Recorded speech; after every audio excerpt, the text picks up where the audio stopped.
Bon alors désolé pour la qualité de la vidéo, mais alors là niveau lumière, ça va pas du tout.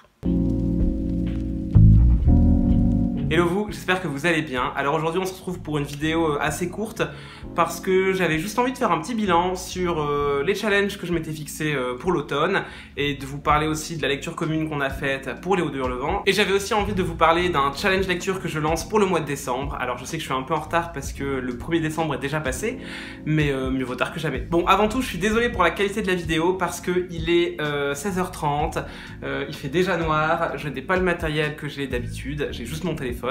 Et donc voilà, j'ai essayé d'allumer toutes les lumières de chez moi en espérant que ça passe. Alors comme vous le savez, cette année j'ai participé au Pumpkin Autumn Challenge, j'en ai pas mal parlé.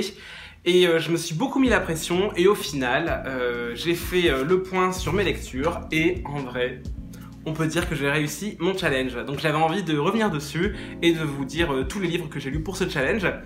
A noter que durant le mois de septembre, octobre et novembre, j'ai lu plein d'autres livres que je n'ai pas réussi à mettre dans mon challenge de l'automne, donc tant pis quoi, c'est pas grave. Alors pour le menu automne frissonnant, j'ai lu pour la catégorie Le Cri de la Banshee et Vous prendrez bien un verre de True Blood, ça de Stephen King, le premier tome seulement.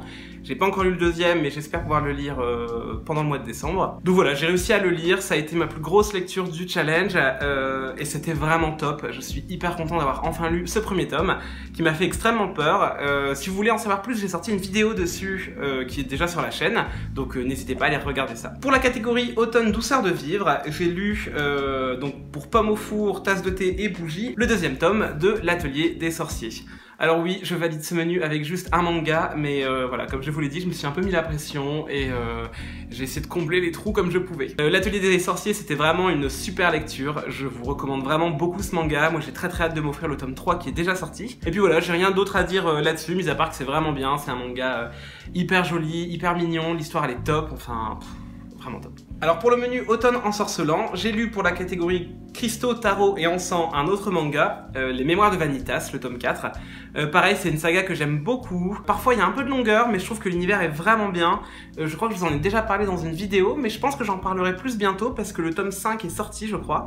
Et puis voilà, il faut que je me l'offre, que je le lise, et j'ai envie de vous en parler un petit peu plus. Et puis ensuite, dans la catégorie Bas les pattes, j'ai donc lu Les Hauts de Hurlevent de Emily Brontë. Donc c'était la lecture commune du mois de novembre, le novembre en Hurlevent.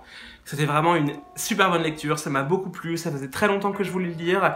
Je suis très content d'avoir lu un classique parce que j'en lis pas beaucoup, j'en lis même pas assez, j'aimerais bien en lire plus. Et c'était vraiment une bonne expérience, je l'ai partagé avec pas mal d'entre vous. Et voilà, c'était super intéressant, c'était super bien, ça nous a permis de faire un live par semaine pour parler de nos impressions sur ce livre, mais aussi pour parler de plein d'autres choses. C'était hyper enrichissant. Et puis voilà, je suis hyper content, c'était un super bon moment. Et c'est pour ça que je vais lancer une deuxième lecture commune, mais je vous en parle juste après. Ah oui, aussi, vous êtes beaucoup à me demander le replay du dernier live sur la chaîne. Je suis désolé, j'ai pas encore eu le temps de le mettre. À l'heure où vous verrez cette vidéo, il sera certainement déjà mis sur la chaîne, donc voilà, désolé pour le retard. Et dans le dernier menu, Automne Enchanteur, j'ai lu pour la catégorie Les Métamorphoses, Les Cieux Pétrifiés de N.K. Jemisin. Désolé, je reparle encore de cette saga, mais bon, elle me suit un peu partout. Vous le savez déjà, ça a été une lecture magnifique, certainement une de mes meilleures lectures de toute l'année. J'ai adoré ce tome 3 de cette saga que j'aime tant. Si vous débarquez sur ma chaîne et que vous ne connaissez pas cette saga, je vous conseille d'aller regarder une vidéo que j'ai faite donc pour cette trilogie des livres de la Terre fracturée. Voilà, c'est un livre que je vous recommande vraiment, une saga extraordinaire. Et j'ai pas besoin d'en parler plus parce que vous connaissez déjà tout l'amour que j'ai pour cette saga. Donc si on fait le compte, j'ai quand même lu au moins un livre pour chaque menu, ce qui fait que j'ai validé mon challenge. Alors j'ai pas lu tous les livres que je m'étais fixé, mais je savais d'avance que ça allait être compliqué. Et en plus de ça, ce qui est cool, c'est qu'en plus de valider mon challenge, je valide aussi un trophée qui s'appelle Une fin de loup-garou, parce que j'ai lu au moins un livre de chaque menu. Donc voilà, je suis plutôt content d'avoir réussi ce challenge.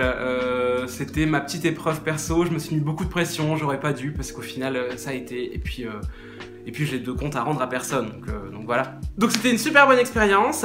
Par contre, il y en a beaucoup d'entre vous qui m'ont demandé si je ferais le Cold Winter Challenge de Margot Liseuse. J'avais très envie de le faire, mais malheureusement je me rends compte que dans ma palle, j'ai plein de livres qui me font vraiment trop envie, que je veux trop lire. Et il y en a pas beaucoup qui s'accordent avec les catégories qui ont été données, donc je me dis bon, ça sert à rien. Ça sert à rien de me forcer à lire des livres pour participer au challenge alors qu'il y a plein de lectures que j'ai envie de faire et qui me donnent vraiment envie. Donc cette année, pour le Cold Winter Challenge, je vais passer mon tour, mais ce n'est que partie remise parce que si ça se trouve, je vais le prendre en cours de route. Et puis je pense que je le testerai peut-être l'an prochain. Alors avant de vous parler de la prochaine lecture commune, j'avais juste envie de vous montrer ma lecture en cours du moment. C'est une lecture que je voulais faire pour le Pumpkin Autumn Challenge, mais que j'ai pas eu le temps de faire, donc je la fais que maintenant parce qu'elle me tenait à cœur. Et c'est Sorcellerie de Terry Pratchett, qui est publié chez La Talente. Terry Pratchett, c'est un auteur que j'aime, que j'adore même, et ça faisait beaucoup trop longtemps que j'avais pas lu un de ses livres, une de ses annales du Disque Monde. Donc voilà, je suis en plein dedans, j'ai lu un tiers, c'est vraiment génial, c'est hyper drôle, ça me fait voyager, c'est vraiment trop cool. De toute manière, je vous en parlerai un peu plus dans une update lecture. Et puis j'aimerais bien bientôt vous faire une vidéo entièrement consacrée à l'univers de Pratchett. Je vais travailler là-dessus et j'espère qu'elle sortira pour 2019. Et on en vient donc au challenge, enfin à la lecture commune du mois de décembre, mais qui va en fait s'étaler sur 6 mois. Pour ceux qui sont motivés. En fait, c'est plusieurs abonnés qui m'ont soufflé l'idée, et puis j'en ai aussi parlé avec Pepper Palace, j'en ai parlé pendant les lives des Hauts de Hurlevent, et c'est un truc que j'avais trop envie de faire, donc c'est parti, je me lance. Si vous voulez me suivre, venez, vous êtes les bienvenus. Je vous invite donc à lire 1Q84, la saga de Haruki Murakami. Ça fait hyper longtemps que je voulais la lire. J'avais le tome 1, enfin je l'ai depuis longtemps, il traîne dans ma palle, il traîne dans ma bibliothèque, je me suis toujours dit qu'il fallait vraiment que je le lise. Donc c'est parti, je me lance dans le premier tome. Donc cette lecture commune, elle va s'étaler sur 6 mois, je vous explique pourquoi. Parce que pendant les lives du novembre en Hurlevent, j'en ai parlé aux gens qu'on pouvait peut-être lire un livre par mois, donc faire le challenge sur 3 mois, parce que c'est une saga donc en 3 tomes. Et il y a plein de gens qui étaient trop intéressés, mais qui m'ont dit ouais, lire les 3 livres sur 3 mois, ils sont quand même super gros, ça va peut-être être un peu compliqué. Donc on s'est dit qu'on allait couper chaque livre en 2, et qu'on allait s'accorder 2 mois par tome. Et donc si on l'étale, et ben ça fait 2 fois 3, ça fait 6 mois. Alors est-ce qu'on va réussir à tous tenir 6 mois? Je n'en sais rien, mais voilà, on se lance comme ça, on verra ce que ça donne. Donc vous pouvez d'ores et déjà commencer votre lecture de 1Q84.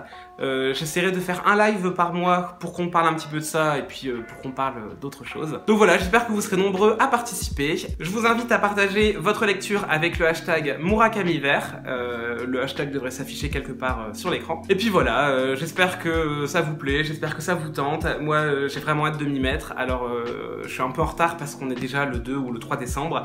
Mais voilà, je vais le commencer certainement ce soir dans mon lit. Et puis voilà, ça va être super cool. À noter donc que comme objectif, on s'est fixé d'avoir lu les 12 premiers chapitres pour la fin du mois. Si vous voulez lire plus, allez-y. Si vous voulez finir le tome, allez-y. Franchement, il n'y a aucune règle. Vous êtes libre de ce que vous voulez faire. Voilà, j'avais juste envie de lancer cette lecture commune pour la partager avec vous. À noter aussi que Pepper Palace est vraiment hyper fan de 1Q84, qu'elle m'a dit qu'elle participerait à la lecture commune. Et voilà, j'ai vraiment hâte aussi d'échanger avec elle parce qu'elle m'a vraiment bien vendu cette saga et que voilà, c'est du Murakami et ça fait beaucoup trop longtemps que je veux le lire. Et voilà, c'est tout pour cette vidéo, j'espère qu'elle est pas trop longue, j'ai essayé de faire vite, et puis encore vraiment désolé pour la lumière, je sais que c'est pas ouf, mais voilà, je filme cette vidéo un petit peu tard, j'ai été pris sur le vif, la prochaine sera de meilleure qualité. Là-dessus, moi je vous laisse, je vous souhaite de bonnes lectures, de bons achats de Noël parce qu'on est en plein dedans, et puis je vous dis à très bientôt, ciao.